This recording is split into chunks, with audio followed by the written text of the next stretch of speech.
సాధారణంగా మన కంటితో చూడలేనటువంటి అతి చిన్న జీవులను ఏమంటారు? సూక్ష్మజీవులు. వైరస్లు ఎక్కడ ప్రత్యుత్పత్తి జరుపుకుంటాయి? అతిధేయి జీవి యొక్క కణాల లోపల. విరోచనాలు మరియు మలేరియా వంటి వ్యాధులు దేని వల్ల కలుగుతుంది? ప్రోటోజోవా. పాలు పెరుగుగా మారడానికి ప్రోత్సహించే బ్యాక్టీరియా లాక్టోబాసిల్లస్. కిణ్వనంను కనుగొన్నది ఎవరు? Louis Pasteur.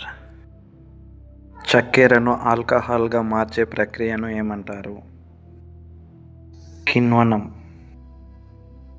వ్యాధి కలిగించే సూక్ష్మజీవులను చంపే లేక పెరుగుదలను నిరోధించే మందులను ఏమంటారు?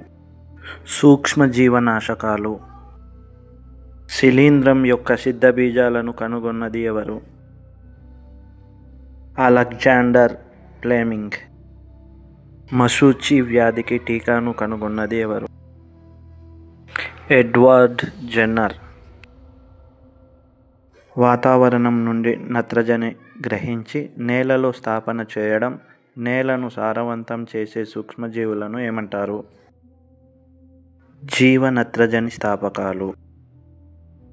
కొన్ని సూక్ష్మజీవులు మానవ, వృక్ష, జంతువులలో వ్యాధులను కలిగిస్తాయి. అటువంటి వ్యాధి కలిగించే సూక్ష్మజీవులను ఏమంటారు? వ్యాధి జనకాలు. వ్యాధి సోకిన వ్యక్తి నుండి ఆరోగ్యవంతమైన వ్యక్తికి గాలి, నీరు, ఆహారం లేదా తాకడం ద్వారా వ్యాప్తి చెందే వ్యాధులను ఏమంటారు? అంటువ్యాధులు. మలేరియాను కలగజేసే పరాన్నజీవి. ఆడ అనాఫిలాస్ దోమ. డెంగ్యూ వ్యాధి దేని వల్ల వస్తుంది? ఏడిస్ దోమ. ఆంత్రాక్స్ వ్యాధికి కారణమయ్యే బ్యాక్టీరియా బాసిల్లస్ ఆంత్రాసిస్. ఒకే రకమైన మొక్కలను ఒకే చోట అధిక సంఖ్యలో సాగు చేయడాన్ని ఏమంటారు? పంట. వర్షాకాలంలో పండే పంటలను ఏమంటారు? శీతాకాలంలో పండే పంటలను ఏమంటారు? రబీ పంటలు. ఖరీఫ్ పంట కాలం జూన్ నుండి సెప్టెంబర్. రబీ పంట కాలం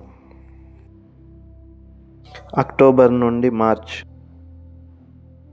మొక్కలు మరియు జంతువుల వ్యర్థాలు విచ్ఛిన్నం చెందడం వలన ఏర్పడే దాన్ని ఏమంటారు? సేంద్రియ ఎరువు. రకరకాల పంటలను ఒకదాని తర్వాత మరొకటి పండించడాన్ని ఏమంటారు? పంట మార్పిడి.